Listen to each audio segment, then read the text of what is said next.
Welcome to Get a Shift On, a podcast all about career change and career transition, helping you leave the job you hate and do something that you love.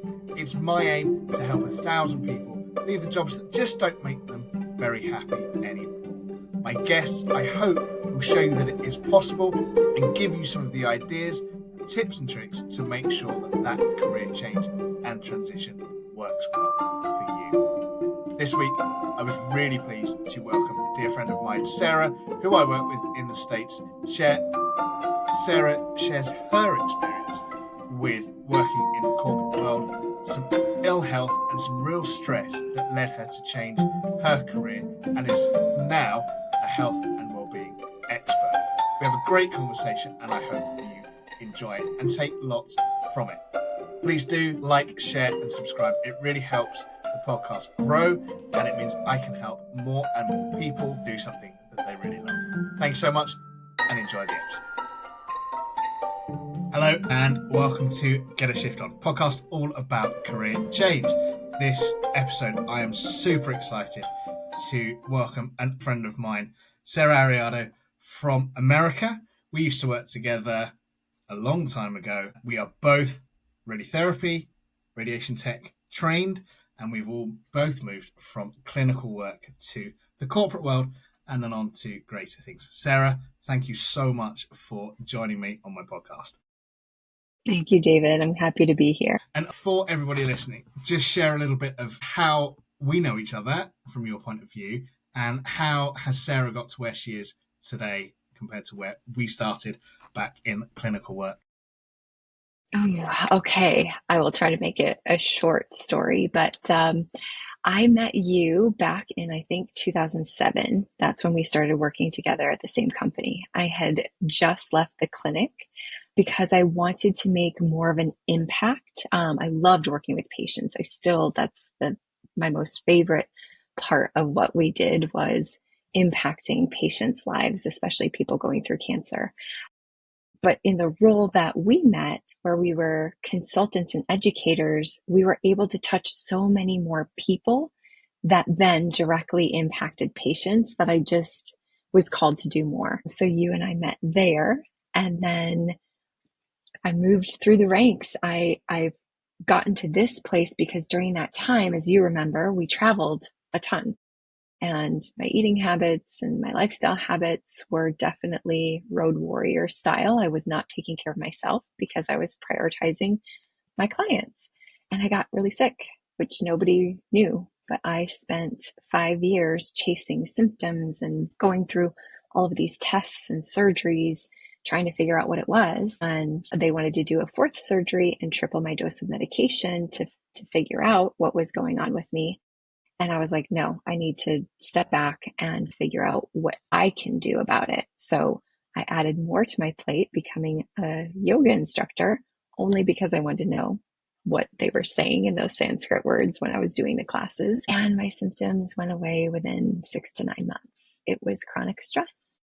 And so for the past, since 2010, I have been on this parallel journey of my passion for helping people in a more holistic, embodied way, but also being employed and having my responsibilities in corporate. And finally, it's come to merge. And now that's what I do, is help people like us who are burnt out, getting sick, who have chronic stress, or maybe just are done with the position that they're in, whatever that means to them, and they just want to feel better. That's quite some journey. And I think what I get from that at the very core of it is that you just want to help people, right back from being a rad tech all the way through to now. So how is it now that you're helping people? What are you helping them to achieve? Yeah, so it looks different for everyone, but we all kind of want the same things. When you poll people, they want to be happy. They don't want to be stressed out. They just don't want to dread work or their life. And so what the underlying symptoms are, what the underlying causes are, might seem different, but I help people get out of their own way. So it's so easy when we're in corporate or when we just fill our schedules to the max to get caught up in this loop of ruminating, of stressing, of worrying. And that doesn't serve anybody. We have like 70 thoughts a day. Most of them are not true, and most of them are the same every day. So we're just living in this fantasy world that is not supportive. So I help people get out of their own way and come back home to themselves so they can lead better, be more productive, or more present parents and partners. Do you think that the stresses that they feel are usually work based, or is there other stresses that we have in the world around us that causes them to have that kind of chronic problem? Yeah, I think it's my personal opinion, it's all of it. If you look at the studies, when I was creating some of my courses, direct supervisors or managers have more of an impact on our life than anything else. And 90%, at least in the US, 90% of visits, doctor's visits, are related to stress. So one would think with those studies and that information that it is a lot of work stress.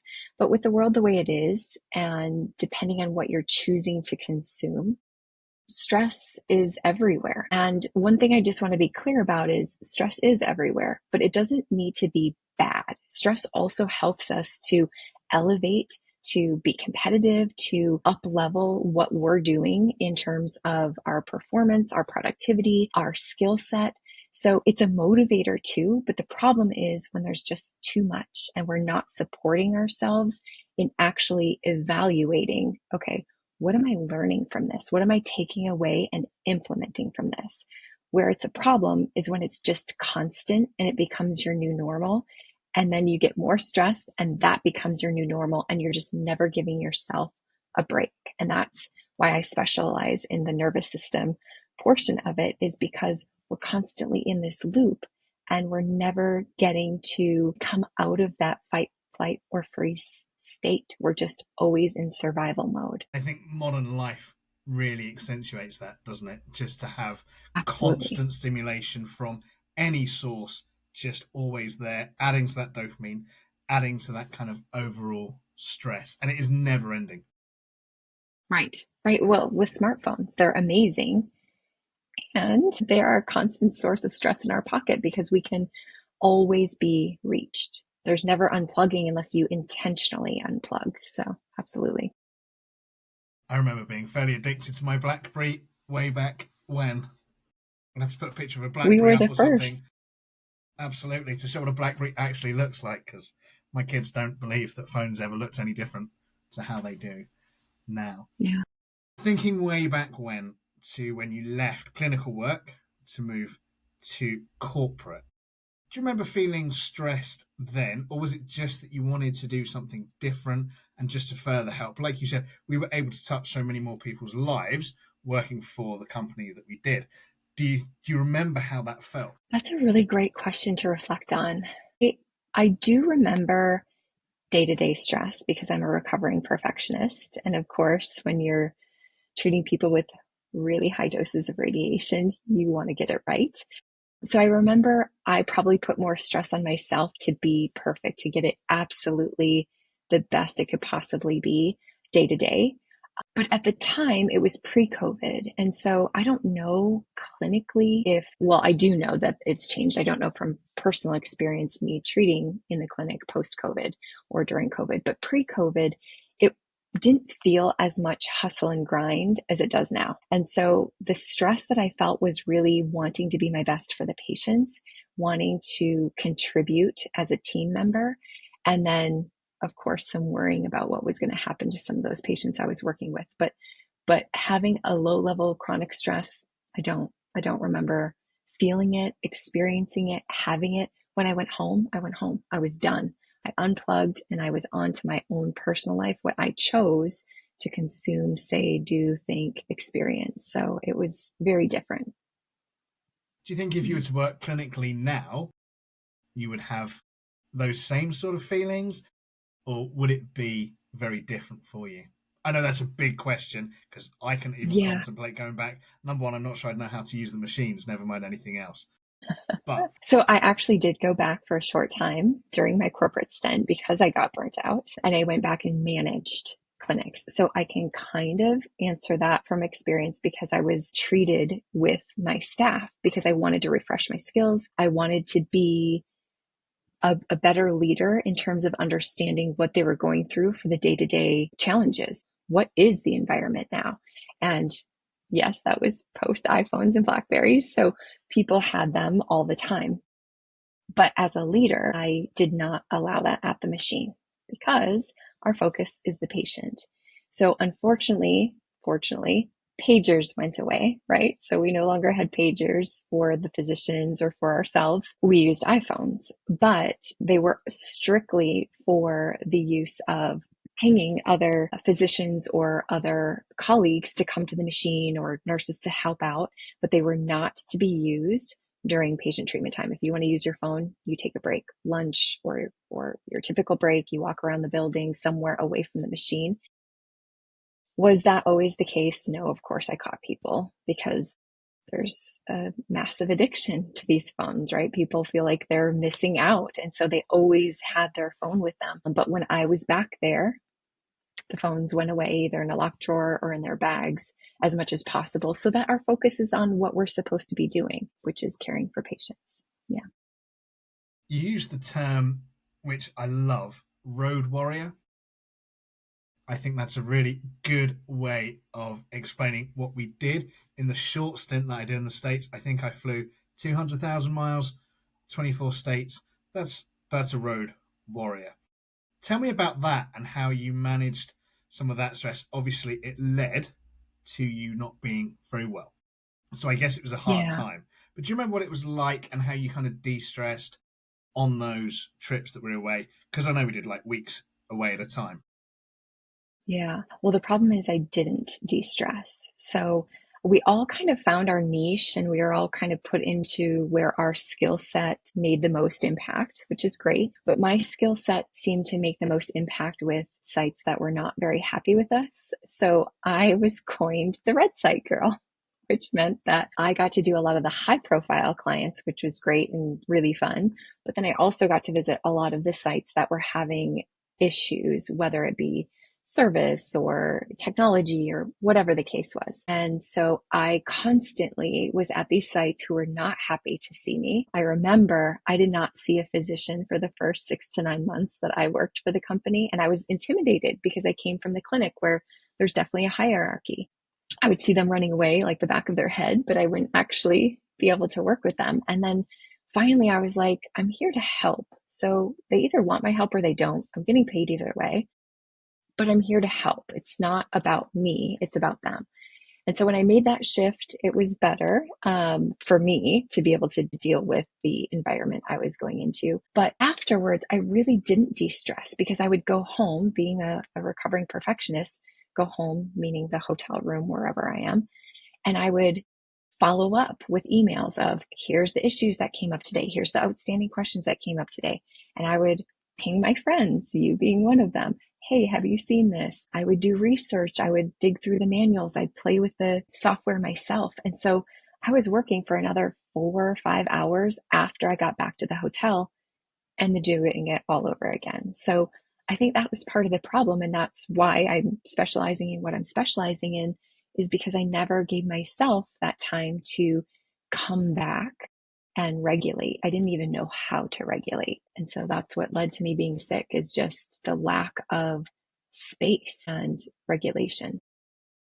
I think when I look back on that time, and I don't talk about it very often with people because there's not many people that I associate with these days who have any idea what it was like, especially in the States. And absolutely, there was that constant of problem sites, some good, some bad, but that work of an evening and that messaging. And I absolutely, and I kind of joke about blackberries and crackberries, but it was there all the time, and it was a great way to communicate.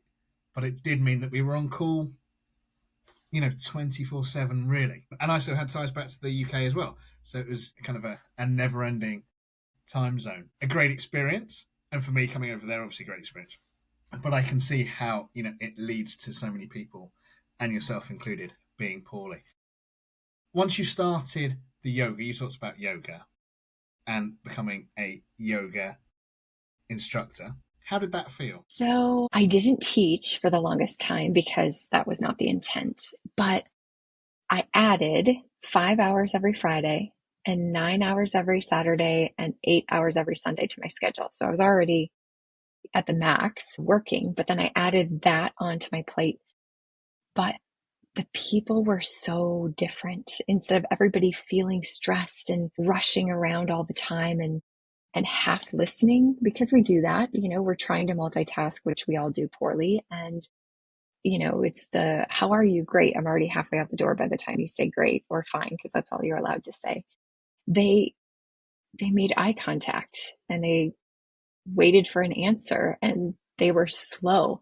And at first, it drove me crazy because I'm like, oh my God, let's go, people. Like, we're just sitting around waiting here, which was exactly what I needed. I needed that space. I needed that refresher of what life can be like. And it doesn't always have to be hustle and grind, and it can be fulfilling at the same time. So I've noticed throughout my life, whatever I've been almost triggered by, frustrated by, that's what I end up gravitating toward once I let my ego settle down. And it was the first time in my life that I actually was given permission to listen to my body, which sounds crazy because I was nearly 30, but we were doing different poses, and some of us are really flexible and some of us are not. And we were supposed to get in this particular pose. I can't even remember what it was. I'm like, oh, that doesn't feel good. And my teacher was like, so don't do it. I'm like, what? But everybody's doing it. And she's like, if it doesn't feel good, don't do it. Modify so that it feels better. I'm like, wait, that's an option? So something so simple like that completely shifted the whole rest of the training for me.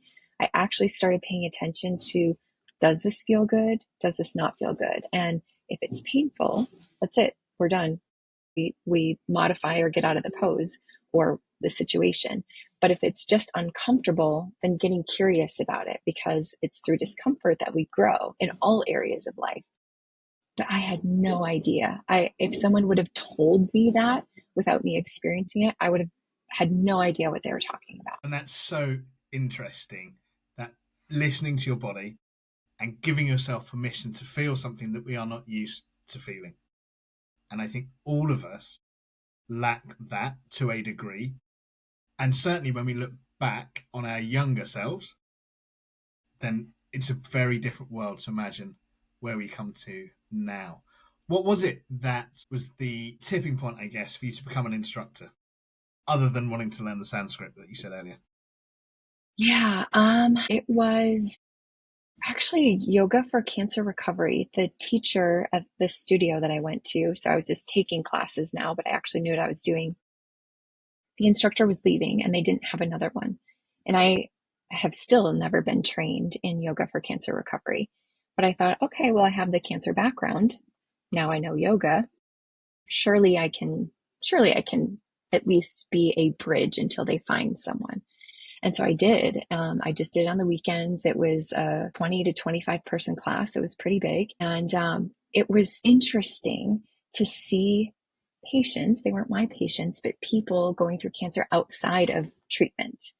Um, and having them share and creating space for them to be human, not just patients, but actually be a community. So I think I gained more out of it than they did, but I received wonderful feedback and letters from people, and they made lifelong friendships. And just seeing what they were struggling with, even from like a vertigo standpoint or balance issues, things that we didn't have time to assess on a regular day, was really enlightening for me. And it continued to fill my cup of making an impact on people. Yeah. And really so nice to help people get away from that label to just being a patient, because it's so restrictive. Yes. As it is when we have Yes. job titles that we are restricted to. And that's something I really struggle with, is that we are defined very much by the job titles that we give each other. And I think that can be really, really restrictive. Do you still teach yoga now?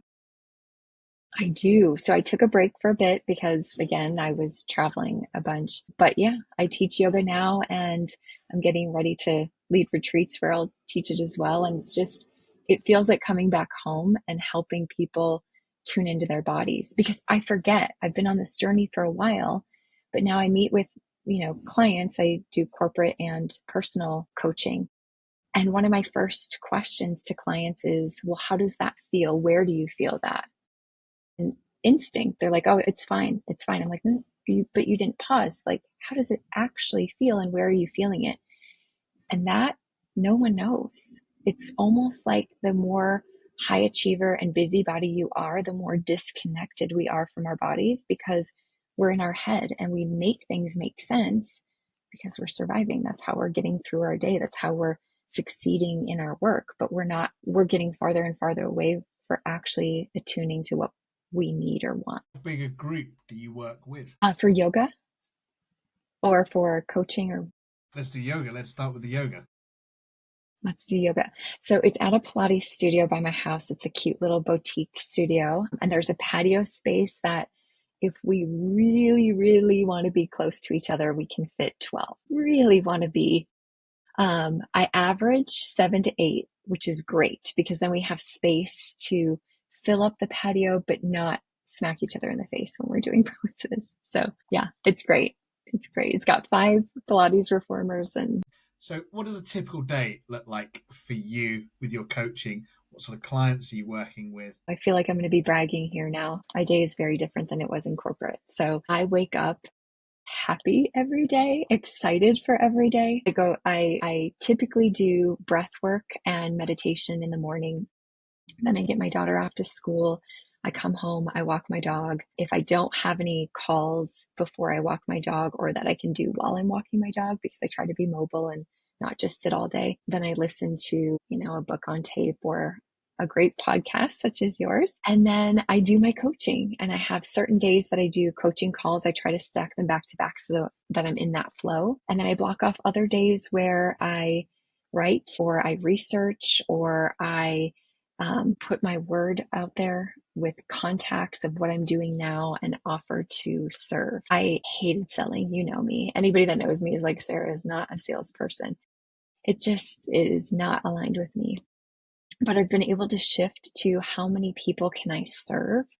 And if they don't want to be served, they don't want to be served. And if they do, great, maybe I'm their person. So I reach out and see how many people I can serve, and I do it all over again, week after week after week. But the difference is, even if you can incorporate, even if you can manage your day and plan out your day, like I just said, I have everything scheduled. I was not as present or as patient with my family as I am now. Now, life can be stressful, and she's almost 8. There's a lot of feelings there. She's a mini me. And so being able to really be present and be calm and let her feel her emotions and have the screaming, the crying, the slamming the door, because they actually know how to get the emotions out. We suppress it. So letting her have that space and not losing it myself is really the big difference. And I think that's why I wake up so happy every day, is I have that ability to be there for her, my family, and my friends in that way. Waking up feeling happy and excited brings such a different level to the way the day goes.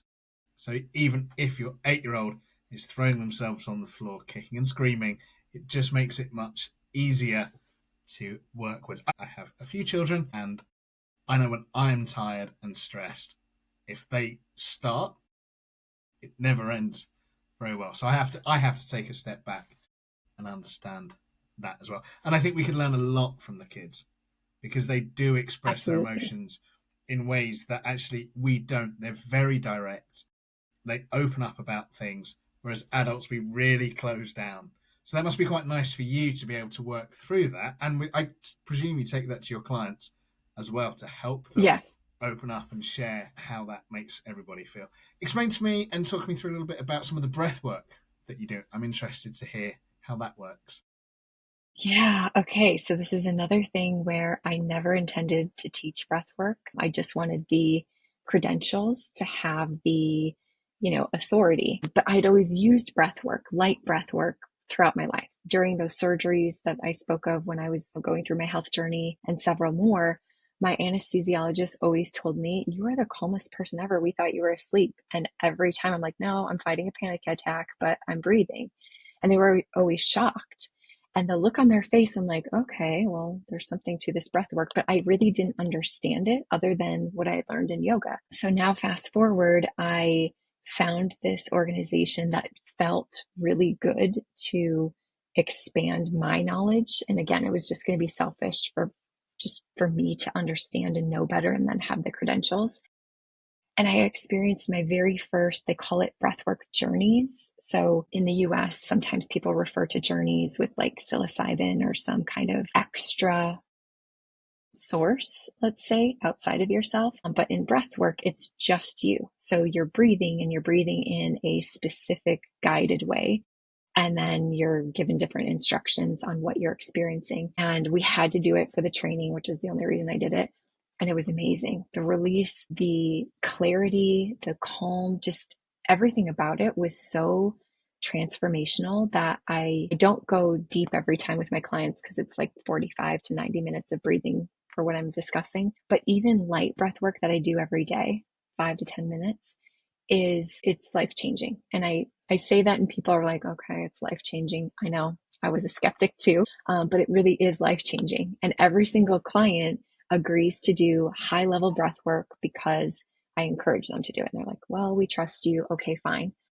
That's what they want to do every session and then get into what they want to get into. But it really, I can't even explain it enough. It's accessible. So since yoga, since I've gotten into meditation, which I also hated and now teach, I love those, but it didn't feel accessible to me for a very long time because yoga, I wasn't very flexible. Meditation, I didn't feel like I could clear my mind. But everybody can breathe. Everybody is breathing or you're dead. So now it's just changing how we do it.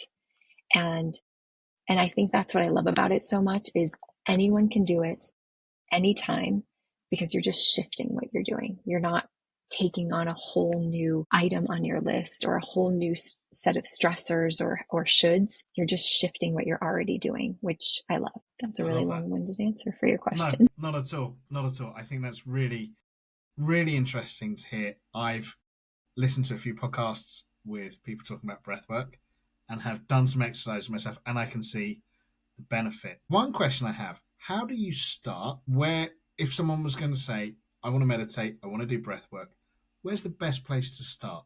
And yes, I'm Okay, asking so for knowing myself what as well. yeah, yes. Knowing what I know now, I would say start with breath work because again, it's accessible for everyone. And I'll give you and your listeners just a sneak peek. So for the style that I do and teach and guide is we purposely put you an, in a stressful state with your breath. So you focus on your inhale, lengthening your inhale. And what that does is it oxygenates your body, but then it also will increase your heart rate. It gets you in that elevated state. Also great if you're feeling lethargic or a little bit depressed. So if anybody's feeling that way. And then we take you down and you focus more on the exhale, which teaches your body, just like going to the gym and doing bicep reps, it teaches your body how to be in a stressful state and come back down on its own. So you're focusing on the exhale to slow everything down. And eventually you're going to notice that your heart rate has slowed down. Your breathing is deeper. It's, deeper and slower. And your mind is going to relax. So start with breath work for sure. And then if you want to sit there, what I've learned, the key to meditation for me was you're not going to clear your mind. Thoughts are going to come. And so the more you fight it, the more irritated or stressed out you're going to be about meditating. So if you just go with it, and if you notice, oh, these are ruminating or unhelpful thoughts, okay, I'm done with it. And then just let them go, but don't fight it. And then see what else comes up. And for me, if they're helpful thoughts, I just let them come. I've written 2 books that way. I've created a course that way. I had the idea to leave corporate and hone in on what I wanted to do and how I wanted to serve. And that all came from thoughts during meditation. So just be in an allowing state. It sounds so easy, I know. And it's probably annoying to people who are like me, who are like, yeah, I can't do that. But it takes practice, right? The first time you go to run, you're not going to run a marathon. You're lucky if you make it around the block without stopping. So it's just a gradual, you know, gradual and consistent. That's really the key. And I think that bit about the practice is so important in a world where everything is so immediate and we want everything now, now, now. And I'm guilty of that as the next person is. So I think to be able to stop and work on yourself on some of those techniques is really helpful. Thank you. I will certainly go away and try some breathwork. Not now because I don't want to pass out while we're talking.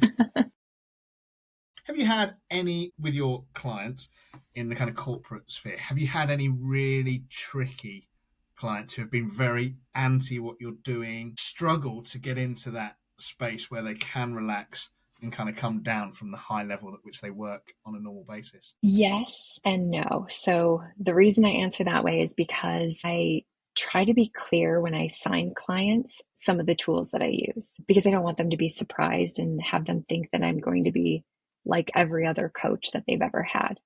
If they want that, they know 5 to 10 that they can find and go back to. So I do try to be upfront and clear, but I would say the resistance is not really from me and what I do, but more in how they experience it. So struggling to get in tune themselves, not because they want to resist it or they don't want to do it. They just don't know how. And like I said, my most disconnected clients are the ones that they're killing it in the workplace, but they're killing themselves in the workplace, literally killing themselves with, how our cells regenerate and all the things that I won't go into. What I want to be clear of and what I've had to work with them to understand is that incorporating these regulation tools does not mean that you're losing your edge. And I think that's what a lot of them were worried about is they're high performing, they're high achieving, they're where they are because of their habits that they've had. And they think that it's worked, and it kind of has. But to elevate to the next level without burning out, you can't keep doing the same thing. And so it's really teaching them that this is a supportive tool so that you can keep elevating, that you can keep your edge. You're just not going to burn out before you reach your full potential. And I think that helps them to understand that I'm not trying to take away the success that they've had. I'm really trying to help support them in a healthy way because people think burnout is just working too much, and it's not. Burnout is when you lack purpose and lack drive for what you're doing and you get exhausted because it's not meaningful anymore. That's why everybody's burning out. It no longer has meaning. It doesn't have meaning because we're exhausted and not taking care of ourselves. Absolutely. Do you work with men and women? So my intent was to work with women, but I have had several gentlemen. So I do both. Really, as long as we're a fit and my criteria is that you are a doer. I drive people crazy if I'm a doer. And so if you're committed and you're going to take the action, you're going to commit to yourself, we can be a right fit. But if you love to stay stuck in the story and how exhausted you are and poor you, we are not. We are not a match. So I care more about that than gender. I agree wholeheartedly. I think action has to be at the forefront of everything. Otherwise, there's no point, and you just sit in that state of where you always have, and then nothing changes. For sure. But a lot of people will do it. They'll take your money and they'll let you complain. But again, then I would burn out because then that's not meaningful to me. Yeah. So, what differentiates you from other coaches? You've said it a couple of times. What is it? What I know you don't like selling, but sell Sarah. What is it that makes you different to the coach next door or down the road? Hmm.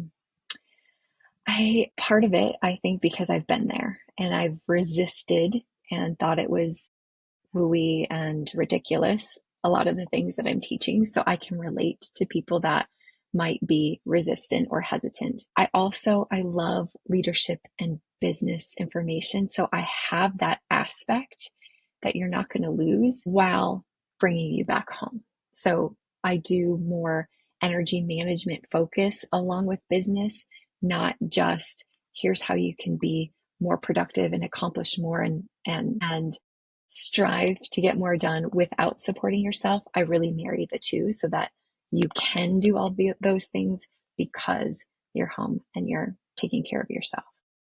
It's really a very holistic approach for everything. Tell me about the books you've written. You said you've written 2 and co-authored as well. Yes. During COVID, I was still in the corporate world. I was a consultant, so I was fortunate enough to be fully employed, but people didn't want to see consultants. We're in healthcare. They are dealing with sick patients. They did not want more germs, more people coming into their space. And so I had more time than I normally would. And I did a lot of things internally with the company to help up level how we were operating internally, but I still had bandwidth. And so part of my meditation of how can I serve, a course came to me. And the book came from the course, which is Mindfulness for Cancer Patients. How do they regulate their systems and deal with this cancer journey that they're on? The book came because I needed to remember what I was saying in each video. And so I kept getting more and more granular on the tips and tools that I was offering. And then I thought, well, this should just be a guidebook, something that they can write down and take to their appointments. So I included questions to ask your provider, any barriers that might come up that prevent you from adhering to the plan. Tried to identify those, gave them some snippets of what to expect, particularly in the radiotherapy world, and then how to support themselves. So some people are auditory learners, some people are visual learners, some people need to write it. So I tried to cover those bases and have it be, again, a holistic approach. So I did that. It's called Cancer Journey. And then I did a very similar one called Mindful Motherhood. Very similar, but it also focuses on an aspect of loss. I had several miscarriages before I had my daughter, so I can relate to that. But then also loss of yourself, which people don't talk about in becoming a mother. They're like, oh, aren't you so happy to be a mom? Isn't it so blissful? Not all the time. It's not. I miss my sleep. I miss being able to just go whenever I want to go. I miss immediately fitting into all the pants that are in my closet that now I have to work to get back into. There is a huge loss of life, of identity, of routine and habits and yourself, because now you're responsible for another life. So very similar, a workbook that fits in a diaper bag. I made that one really small so that they could carry it with them. And then the co-author book is about leading with compassion. And that I wrote about when I was leading at the cancer centers I said I went back to be a manager, and how it doesn't need to be, it's a business, but it doesn't need to be numbers focused. My numbers always were on target or better than, by being a people-centered leader and leading with compassion and remembering that they're human beings that we're leading. They're not robots or things. And so that's really what my section of that book is about. That's amazing. They sound all 3 really fascinating books. That Cancer Journey book, I'm sure, was an absolute hit with the patients, and to be able to have somewhere to write down that information as well is crucial, because how many times have we all heard patients say, I must ask, or I must do, or I'll remember that, and it never happens. And the last one, you know who loved it? I'm sure. Did you sell them across the States? I did, but the people that loved it, doctors loved it, because 80% of what they say after they say you have cancer, nobody remembers. And so they've given you all this information and now nothing. So patients, nurses, and doctors really, really took to it. Yeah. Actually, I hadn't really thought about it from that angle, but I can see how the physicians would be really keen to have that as a backup. Did they give it to patients? Did they buy it to give to patients as a kind of resource? Yes, great question. So I had a lot of physicians that were on board, and patients would buy it. What my intent for it was that the centers would buy the book, I would gift the course, and they would gift all of it to the patients. Doctors were 100% on board. The book was like $25 because you have to pay for printing, right? Didn't take off as widely as I wanted to, but I have gotten a lot of messages from patients and their caretakers about the transformation that it's made for them. And so if it helps a handful of people, that's great. I would love for it to help millions, but I'll take a handful. Let's see if we can get it in the UK. we have the same problems. And the book about loss, really sad to hear about your story, but to be able to share that and help others along the way is really fantastic.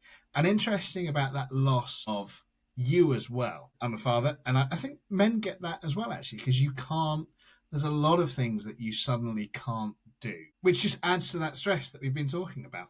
And actually, for me, one of the biggest drivers of getting out of my career and my full-time employment was becoming a father.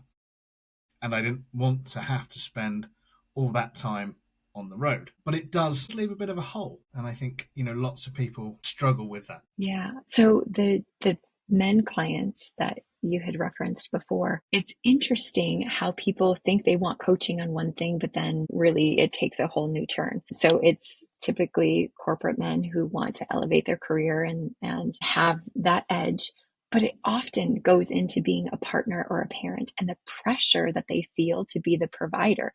Even if their partner does not say that or expect that, if they're really a true partnership, they have that internal societal pressure of being the provider and the protector and all of that. So it's interesting that you bring that up from your perspective too, because that is a theme that I've noticed in the guys that I work with. And it's the unspoken worry and Yes. unspoken truth that gets stuck because man, provider, whether that is the way the world is or not, that certainly is, there is still a societal undertone that is the way of the world. And I think that can be quite hard when you lose that. And I think probably with some of my clients, the fear of losing that is probably quite high on the kind of scale of why they won't leave their careers.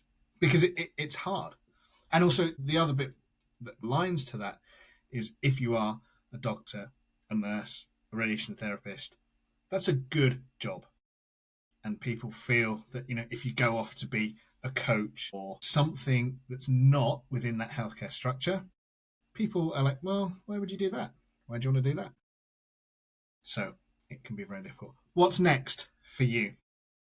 What's the future look like? Well, I am working with corporations, which I love, and I do one-off coaching for their leaders or their teams. I love, love, love the group environments because what I've realized is one of my gifts is creating that psychological safety in groups where it's not always present or easily created. And so I really, really love the group things that I'm getting ready to offer retreats. So I have up-leveled my certification in breathwork to include somatic, which soma is the body. So somatic relating and really helping people tune into themselves so that they can be better parents or better partners in relationships. The course is amazing. And so the retreats will one retreat, the whole focus is going to be that. So if there's relationships that need some rekindling or reevaluating, it's perfect. Child parent dynamics, it's great. Siblings. So that's on the docket. I'm hoping for fall. I am in talks with them this week to try to work out all the details. And then another retreat will be more focused on my corporate clients' needs. So really taking them out of that environment, giving them a space where they can expand and come home to themselves. I work with corporate to make sure that their objectives and initiatives are met, but in a way that's supportive for the people and that's expansive for the people and gives them time to regulate. And so those two I'm so excited about. And you look so excited about it. And you talked earlier about serving. And I love that word because I think it resonates very well with myself as well. But I can see how passionate you are about wanting to serve and wanting to help. I wish you the very best of luck with those retreats. Are they long? How long is a retreat? 6 days, 5 nights. So the first couple I'll do will be in Costa Rica. It's been on my bucket list forever. And so I'm so excited. Yeah. So, the first day is travel. You get in, you get settled, and we'll have like a welcome reception. And then we're going to have integration times because we don't want to take you out of the corporate environment and then pack your schedule full just like you do day to day. So really having that integration time over the 5 days is amazing. Brilliant. It sounds so exciting. And I'm sure it will be a great success for all of those clients of yours that come to it. Thank you for your time. Is there anything that we haven't talked about that we should have talked about? I think you've done a great job asking questions. I think just to circle back to remind people that life is a journey and we're all just trying to do our best, but supporting yourself really is the best way to support and serve others. I know from experience. And it's about the consistency and trying. It's not about being perfect. If you're trying to be perfect, you'll keep in that loop of stress. So just practice, just do your best. Thank you. I couldn't ask for any more to end on. Sarah, thank you for your time. I appreciate it, and I appreciate you, and I appreciate your time. Thanks, David. Thank you.